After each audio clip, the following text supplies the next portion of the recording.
The Wheel of Time Season 1, Episode 4 is called The Dragon Reborn. We're introduced to dozens of new terms and characters. We learn many new things about the One Power and how it works, the Warder and Aes Sedai bond, the differences between male and female channelers, and we're left with more clues and questions as to the true identity of the Dragon Reborn. The Wheel of Time weaves the great pattern as it wills. It's my job to unravel it. Welcome to Unraveling the Pattern. I'm LanRaine. This video contains spoilers for the first 4 episodes of the Wheel of Time TV series on Amazon Prime. You don't need to have read any of the books to watch. No future plot or story will be spoiled. However, to better help make sense of the show for new fans, I will be giving some general background information and definitions regarding world building and many terms that were either mentioned in episodes 1 through 4 or are relevant spoiler-light details for the books. So if you wish to remain completely spoiler-free and to only learn about the complexities of this massive series from the TV episodes themselves, this video might not be for you. Every chapter of the Wheel of Time books is given a unique title and has an icon associated with it. Episode 1 of the TV show was called Leave Taking, named after Chapter 10 of the first book, The Eye of the World. Shadows Waiting is Chapter 19 and is the title of Episode 2, and Episode 3, A Place of Safety, was named after Chapter 8. This episode's title, The Dragon Reborn, is actually the title of the 3rd book in the series. There's also a chapter by this name in Book 2, The Great Hunt, Chapter 8. This is the icon for that chapter. This symbol may look familiar to you because it was shown twice before, once in Episode 1 during this scene, and again in Episode 3 during this scene. This is the right half of this symbol, which is very similar to the yin-yang icon that many people are familiar with. In the books, this is called the ancient symbol of the Aes Sedai. During the previous age, over 3,000 years before the start of the show, men and women who could channel the One Power were called Aes Sedai, which, as we learned in this episode, means servants of all in the Old Tongue. MoirLan says in the introduction of the first episode that after a man called the Dragon attempted to cage darkness itself, he failed and the world was broken. According to MoirLan, it was because of his arrogance, and the women of the White Tower were left to pick up the pieces after the breaking of the world. The ancient symbol of the Aes Sedai was broken not just as an icon, but as an organization. Male and female channelers were divided as all men who could channel the One Power went mad due to the corruption that was placed onto the male half of the One Power by the Dark One when the previous dragon tried to imprison him. Now, the left half of the ancient symbol has become known as the Flame of Tar Valon and is often associated with the light. The right side is called the Dragon's Fang and is associated with evil and the shadow. You can learn much more about the history of the Wheel of Time and more about these symbols and what they mean from my ongoing WOT 101 series of videos, which contain little to no spoilers and are meant as an introduction for new fans of the TV show who haven't read the books. They also act as a great refresher for those who have read the books but might not remember all of the details. Go and check them out. The ancient symbol of the Aes Sedai also represents the 2 equal but opposing halves of the source of the One Power. These halves are called saidar and saidin. Only women can channel saidar, and only men can channel saidin. One of the Wheel of Time Origins bonus animations on Amazon Prime Video discusses this in greater detail. When Logain uses saidin, the male half of the One Power, it's visible to the audience as white strands that are overtaken by the black corruption that the Dark One placed on the male half of the power over 3,000 years ago. When women channel saidar, it's visualized as pure, uncorrupted white strands. These strands of the One Power are called weaves because they're woven together like individual threads combined into a larger pattern to create different magical actions. I discuss this in greater detail in my WOT 101 videos about these topics. Those who can channel the One Power are not invincible, and their ability is limited. Each channeler's strength is different. Think of strength in channeling as something similar to strength in muscles. Even the strongest person in the world can get tired or overexert themselves and requires rest. After Kyrene heals Moiraine's wound, a scar is left behind, and she struggles to stand, saying that she's weak because of the strain that has been put upon her from shielding Logain. Later, she mentions that only 4 of the Aes Sedai in the camp are even strong enough to shield Logain, and even then they do it in pairs. We see the strain it places on them when Liandrin passes the shield to Moirlain. Alana mentions that Logain's strength is like nothing she's ever seen before, but female channelers cannot see the weaves or sense the strength of male channelers, and vice versa. When Alana says that Logain's strength is like nothing she's ever seen, she's really saying that she feels his strength through the shield that she's placed on him. Think of this like feeling someone's biceps biceps when they flex, even if your eyes are closed, or feeling them push against you with all of their strength. You can't really understand their strength until they use it against you. We see Logain push against that shield twice in the episode. Once it seems as though the Aes Sedai might have lost concentration, and he appears to be testing the limits of the shield, or he's just toying with them.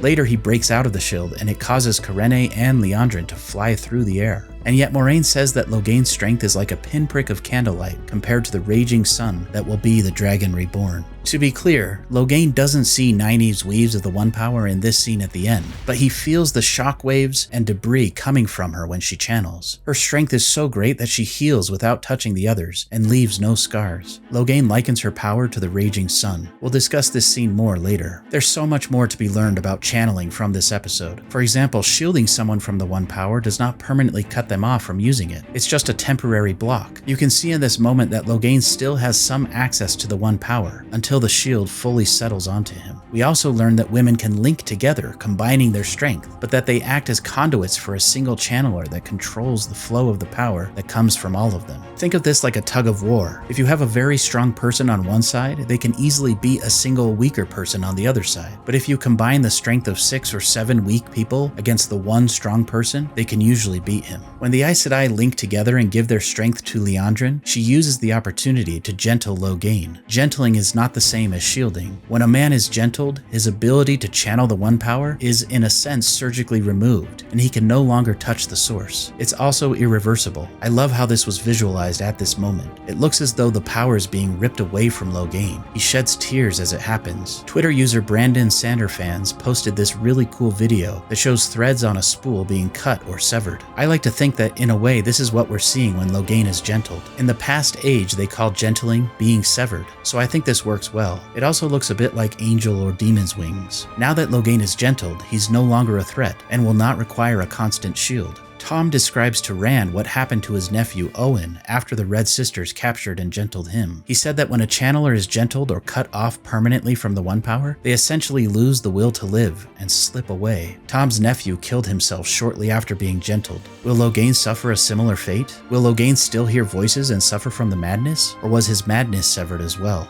One of the things that the show has done really well so far is to teach us about this complex world through the eyes of biased individuals. Robert Jordan, the author of the books, did this all of the time. In literature, this is called the Unreliable Narrator. In other words, what you learn from certain individuals about the world may not necessarily be true. For example, in the opening scene of the first episode, Liandrin is chasing down another man who can channel, and she tells him that the One Power is only for women. She says that when men touch it, they make it filthy. But this is not the case. Most of the Red Ajahs sisters of the Aes Sedai have a particular dislike for men, and an extreme hatred towards men who can channel. Notice that when we see the Aes Sedai camp for the first time, the Greens each have 1 or more warders, but the Reds have no warders. So Liandrin is biased when she says that men are what make the One Power filthy. You can see in these moments when Logain channels that the dark corruption of the One Power infects his weaves even before he uses them. Men do not make the power filthy. The Dark One did when he corrupted the male half, and all men who touch it are tainted by its evil. Because of this corruption, the men who channel it suffer from extremely negative side effects, including eventual madness. Their madness is what caused the breaking of the world at the end of the previous age. When Logain is first introduced, he calls himself the Dragon Reborn. Logain hears voices and even sees silhouettes of people who tell him he is the dragon. He claims later that he hears the voices of all of the past incarnations of the dragon, and that he has learned from them and has come to do better. Logain appears to truly want to save the world, and while he does hear voices, he seems strong enough to hold back the madness to some degree. When the voices tell him to kill the King of Geldon, Logain doesn't listen, and he chooses to preserve the king's life. Tom mentions that when his nephew Owen started channeling, animals became skittish around him. Did you notice that Mat's horse was skittish? Tom tells Rand that he thinks Mat is likely suffering the side effects of being able to channel the One Power. We see Mat get very sick, and we see a darkness that seems to infect Mat that looks similar to the corrupted One Power. We even hear whispering voices coming from the black corruption. Another Twitter user, Uncaging the Dragon, pointed out a detail that I really like. Could this little girl that interacts with Mat simply be a hallucination? When we're first introduced to the Grinwell family, we see the father, the son, and the mother in the woods with their bows. There's no little girl in sight. Later, the little girl approaches Mat just after he throws up, and she offers him bread, bed, and a doll called Brigitte.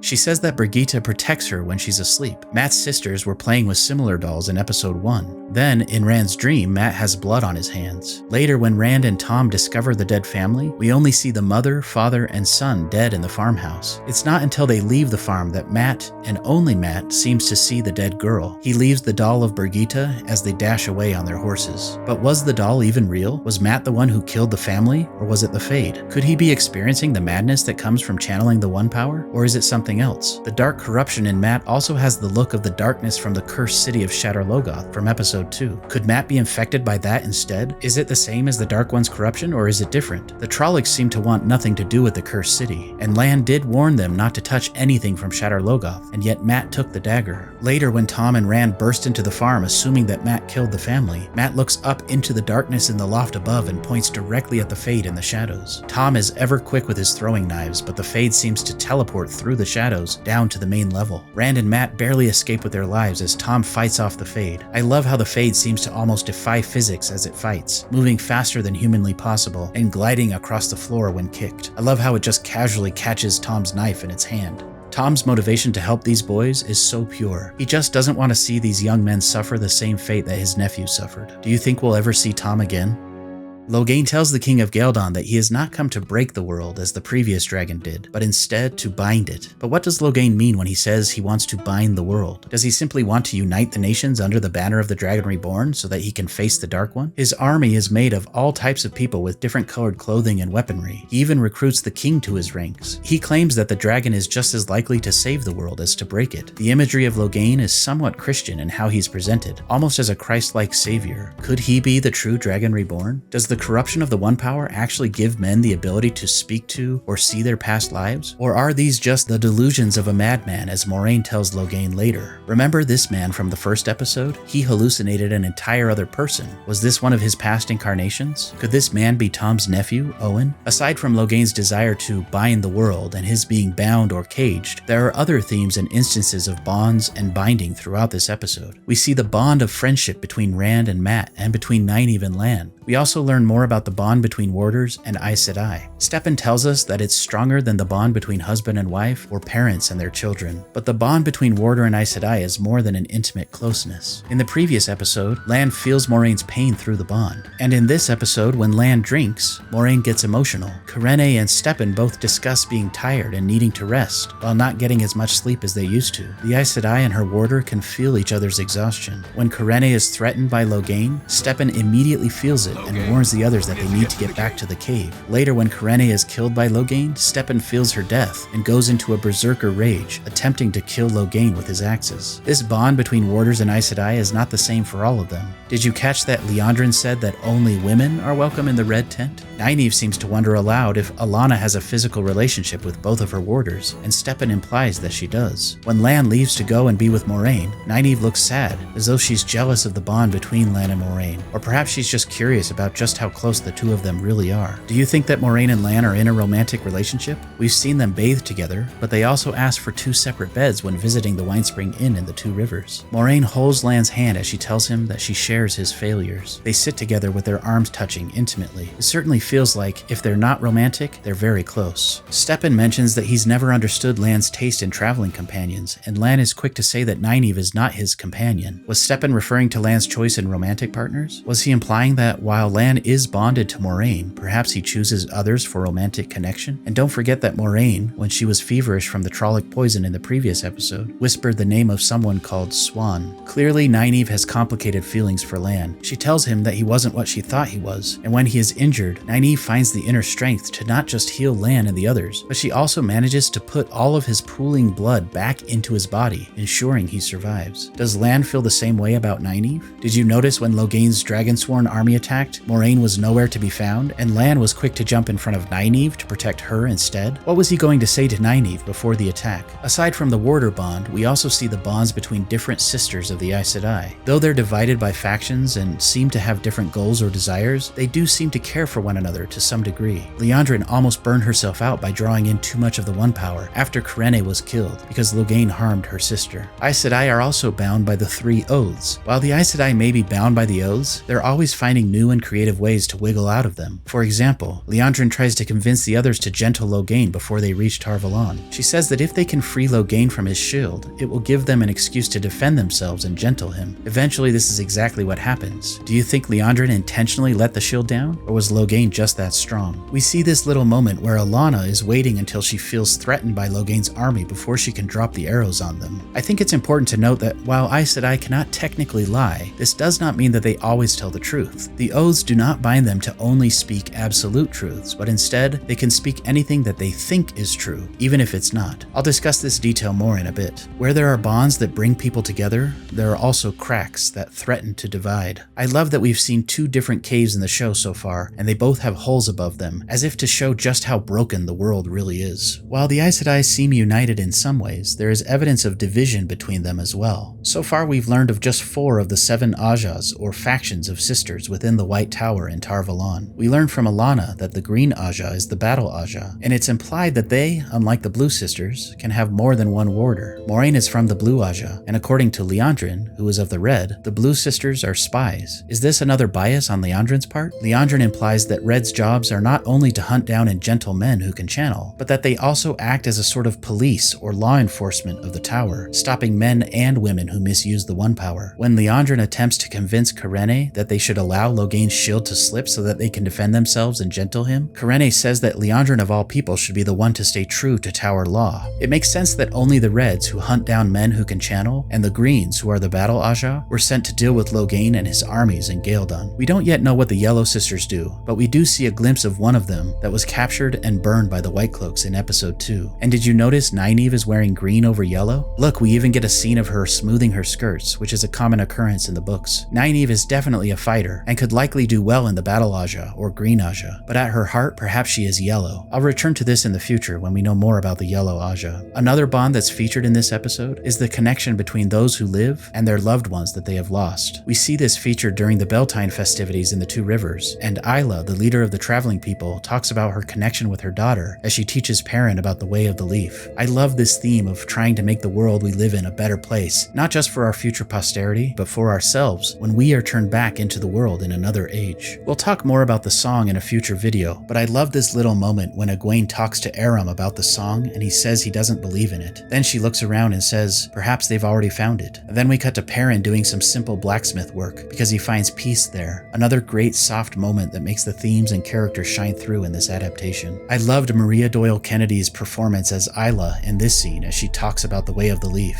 but I saw this meme on Twitter that made me laugh. Yes, as it is described, it makes the Way of the Leaf feel a bit like a pyramid scheme. Though they may seem like a cult of hippies, the message that Isla shares about repaying violence with peace rings true to Perrin as he contemplates how his life changed when he accidentally killed his wife during a brutal act of violence. Robert Jordan, the author of the books, was very young when he was sent to fight in the Vietnam War. He talked of violence and how it affected him as a young man. I think one of the biggest themes of the books is how young people such as the characters from the Two Rivers cope and deal with witnessing, participating in, or being the victims of extreme acts of violence. The Way of the Leaf, though a bit crazy, is a wonderful ideology that I think we could all benefit from. As Isla states, the only way to stop violence is if everybody everywhere stops. There's a reason the Tinkers look a bit like hippies, peace and love and all that. I could go on and on. There were so many little great moments of foreshadowing and nods to fans, but I'll address these in future videos. Let's get to the big question. Who is the Dragon Reborn, and what do we know so far? According to MoirLan, the dragon could be a girl or a boy. MoirLan and Lan seem to think that the dragon was reborn exactly 20 years ago because of a prophecy that we still know little about. We know that the dragon was the most powerful channeler to ever live, and that supposedly his arrogance led to the corruption of the male half of the One Power and the breaking of the world. MoirLan seems to think that the Dark One might not know any more about the dragon's identity than she does. In episode 3, A Place of Safety, Dana the Dark Friend mentioned that she sees 5 people in her dreams, and that one of them is the dragon. So it does seem like even the Dark One is unsure. At the time, Matt and Rand are confused by this because MoirLan told them at the end of episode 1 that it was one of the 4 of them, and supposedly because of their binding, unbreakable oaths, Aes Sedai cannot speak words that are not true. Remember how I mentioned that Aes Sedai can in fact lie if they think they're telling the truth? The oaths do not force Aes Sedai to speak absolute truths, but only perceived relative truth. So, who is the 5th candidate? Tom's song talks quite a bit about either the dragon of the past or about the Dragon Reborn. The lyrics say, "The colors of his morning." The dragon of the previous age was also called the Lord of the Morning. He tries to seal the Dark One's One's prison, but the counterstroke from the Dark One resulted in the corruption of the male half of the One Power, the darkness of his night. He immediately went mad and killed his wife and children, little graves that gave no warning. His wife was called Ilyena Sunhair. When he killed her, she was a sun that brought no light. He became known as Kinslayer, and not only did he cause the breaking of the world, but his world broke that day when he killed his own family in a fit of madness. He saw his whole world breaking, that tortured soul I met, in a prison of his making, the man who can't forget. Logain proclaimed himself the dragon, and he claimed to hear voices of past incarnations of the dragons guiding him. Tam told Rand in the first episode that people can't remember their past lives. But is it possible that the true dragon is the man or woman who can't forget? Moiraine calls Logain a false dragon, and while she seems to doubt at first, after discussing with Lan that he's too old, she dismisses Logain as a candidate. Moiraine seems to think that the dragon's strength in the One Power will be like a raging sun, and will make Logain's strength seem like a pinprick of candlelight by comparison. As for Egwene, Rand, Mat, and Perrin, they each have their own reasons for being candidates. They're all very close in age, about 20 years old. They all share nightmares of the man with eyes and mouth like embers. Egwene is clearly a fast learner and strong in the One Power. Moiraine even says she thinks Egwene is stronger than Logain, but she's not sure. Mat seems to be affected by some sort of evil, which could certainly be the corruption of channeling the male half of the One Power, as Tom assumed. The animals were getting skittish around Mat, and he may have had hallucinations. He also was able to sense the Fade. Rand seemed to have super strength when he broke down the door of the inn that was supposedly impossible for 3 men his size to break. And he has rare red hair and an odd sword with a heron mark on it that he took from his father when he left the Two Rivers. Perrin seems to have a strange connection to wolves, and he, like the dragon of the past, killed his kin. Perrin is attracted to the ideology of the traveling people and peace, but he doesn't think he can avoid violence. I love that we see him literally fixing a wheel.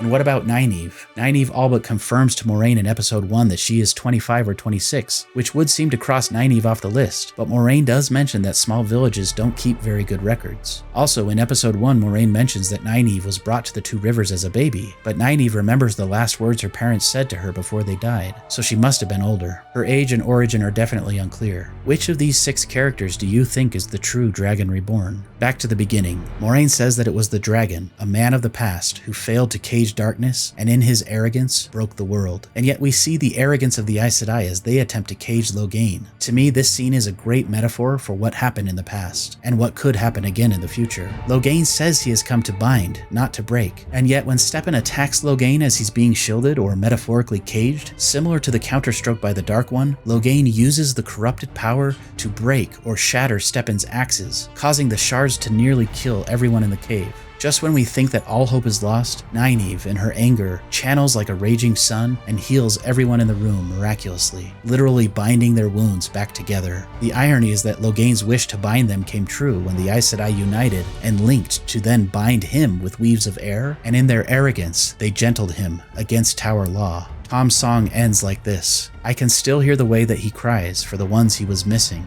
I can still hear the way that he cries for the ones he had lost. He caused the whole world's breaking, that tortured soul I met, in a prison of his making, the man who can't forget. Thanks for watching. Please consider supporting me on Patreon or here on YouTube like these wonderful people. Until next time, let the dragon ride again on the winds of time.